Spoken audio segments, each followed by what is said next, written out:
While Bucky has caused a lot of pain due to him being used as a weapon, he's also suffered a lot of pain too, from, being used as a weapon. Welcome back, Nerd Squad. Today we're here to dive into the dark and grim history of Winter Soldier, looking at some of the worst things in comic book history to have happened to him both in canon and just from an external or meta standpoint besides. Although, to be honest, a lot of the bad things that happen to him from that standpoint are actually great for us because they make the comics interesting. Join me as we traverse back through Bucky Barnes' past and count down the top 10 worst things that happened to Winter Soldier. And if you want to learn about the flip side of this and learn about some of the dark deeds Bucky has committed himself that probably still haunt him to this day, let us know in the comments below. Maybe we'll do a worst things he's done list, because a lot of his suffering comes from dastardly deeds he was manipulated into doing. Alright, now let's get counting. Number 10, getting his memories back. I mean, this is one of the worst and best things to happen to Bucky when you think about it. He pursued his memories for a long time after losing them to brainwashing, but at the same time, they gave him a pretty huge amount of guilt, as he also remembered everything he had done, the person he used to be, but also the person he was shaped into becoming, against his will. It would often mean that we'd get a very different version of Bucky when he returned as the Winter Soldier after he remembered who he was, a much moodier version than the bright-eyed youngster who had been Captain America's confidant, pal, and sidekick. It would also mean that Bucky would often feel he wasn't worthy of certain tasks, titles, or even friendships, and that it would be hard for him to move forward and see himself as the hero that he could be. The hero he always had been before he was manipulated into being a villain that really he was not. Number 9, died in the snap. Oh, I didn't snap. Can't snap today. This is terrible. Don't give me the gauntlet today. Admittedly, not that bad, as all the heroes who died were returned to us once more when the Avengers finally managed to discover the secrets of time travel, used it to collect the stones, and managed to reassemble a version of the gauntlet, and undid what Thanos had done. But still, dying is never really a good time, I imagine, and all the death we experienced in Infinity War was still very tragic. Also, for a while, we didn't really know if it would end up being reversed.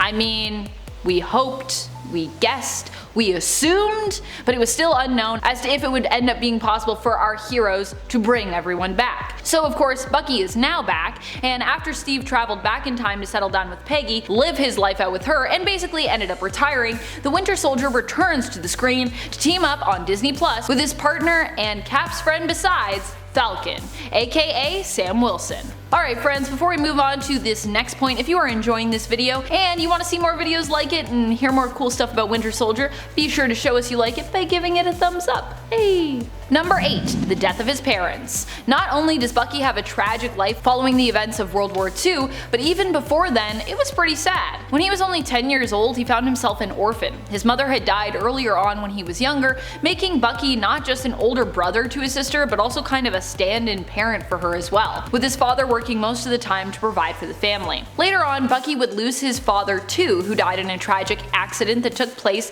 during his basic training with the military. Bucky and his sister would ultimately be split up, and Bucky would end up convincing Camp Lehigh, where his dad had trained, to take him in as a ward of the state, with him going on to become the camp mascot, inspiring and later on even assisting the troops. Number 7, a man out of time. Like Captain America, Bucky is also considered a man out of time. While he was born in 1925, he now lives in the present day, meaning that many of his friends from his days when he was a camp mascot during the war times and pal of Captain America, or if we're talking the MCU serving in the war, are now all dead. Not only that, but like Steve, he's had to adapt to the progress of the modern day, adapting to living in a very different world from the one that he was born into. Granted, this may have been easier for Bucky considering he was at least around, at least periodically, throughout the passing years, and as such has at least seen some of the changes as they've happened. But of course, this timelessness could also be hard for him to adjust to, especially considering how much of the time in his life he spent being controlled by others and not really experiencing the world from his own point of view, but being manipulated by others to see it how they wanted him to see it.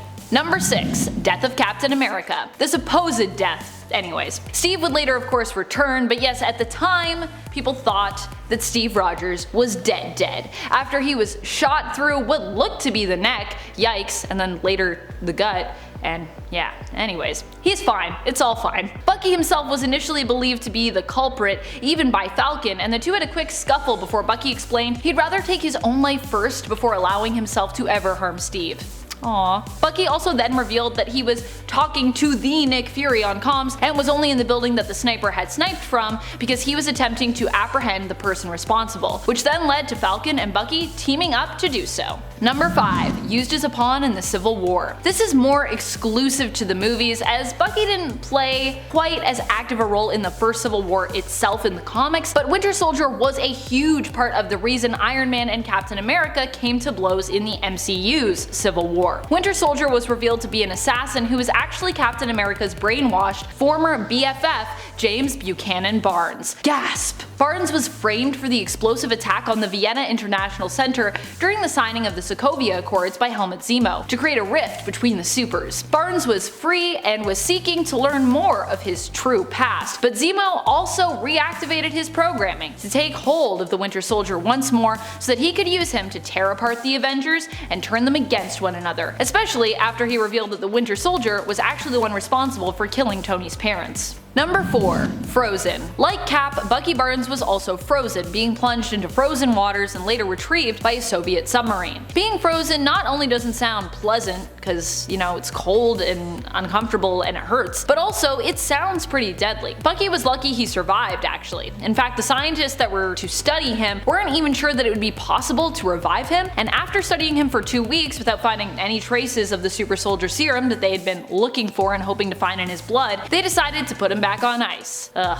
Bucky was put into stasis mode for 9 years before he would be revived again so that he could be transformed and weaponized. Number 3. Brainwashed. Bucky was believed dead after he went missing in action. In reality, we later learned that while he had lost his arm in the incident that people believed had killed him, Bucky himself had actually survived. Unfortunately, it was the Soviet Union who had found him and took him in. Keeping his discovery a secret, they brainwashed Barnes, making him loathe the West, turning him into a cyborg, giving him a cybernetic arm in place of the one that he'd lost, and began training him to turn him into their very own weapon and assassin. Number 2. Recaptured. The Winter Soldier, it should be noted, has escaped his captors in the past, but sadly, due to having his brains kinda scrambled, was never able to free himself fully due to the fact that he found himself confused without his handlers and lost. After the assassination of Senator Harry Baxter, the Winter Soldier missed making his extraction point and instead disappeared, going off the grid. Unfortunately for him, without his puppet masters controlling him, he didn't really know where to turn or what to do, and he ended up being recaptured by them shortly thereafter, eventually being located in New York and then taken back in. They decided that his return to America must have triggered something in him, wiped his brain, and were careful to note in his file that missions that would take him to the USA should be avoided in the future. Number 1. Used as a deadly weapon. In the MCU and in the comics, the Winter Soldier is brainwashed and programmed to be an assassin and a weapon, which is probably why he and Black Widow get along so well in the comics and even end up together romantically now and then. They both understand what it's like to be made into a monster, to be manipulated into doing evil deeds that they probably ordinarily wouldn't have done otherwise, but that they still obviously carry a lot of guilt about. The Winter Soldier was used to take out a ton of targets over the years, including Howard Stark and Maria Stark in the MCU, and in the comics, Nomad, Wolverine's love Itsu Akihiro, and President John F. Kennedy,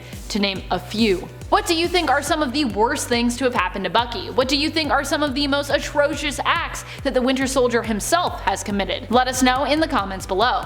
And speaking of comments, it's time to turn to some comments for one of our latest videos, Top 10 X-Men members you've never heard of. Skylander Hero comments, and that is why Forget-Me-Not is the greatest X-Men member you've never heard of, because everyone forgets him. Wait a minute, who are we talking about again? Yeah, we're talking about I don't know, who are we talking about? What am I doing here? Anyways, Agatha Harkness responds, I can't wait for them to finally appear in the MCU, especially Emma Frost and Storm. Ugh, me neither. I cannot wait for just like all of the X-Men, but Emma Frost and Storm would be super cool. Jubilee, Jean Grey, Scott Summers, there's like a lot of people I'm really excited to see. Too many, really. Too many amazing X-Men. Nathaniel Sweden celebrates the combination of Lifeguard and Elixir is perfect. I could feel that. Also, I just love Lifeguard and Elixir even by themselves, never mind together, which is also pretty cool. And that's all the time we have for comments today. Be sure to comment below for a chance to have your thoughts and feels to shout it out in a future video. This has been Top 10 Nerd, and I'm your host Amanda McKnight, reminding you, as always, to stay nerdy, YouTube.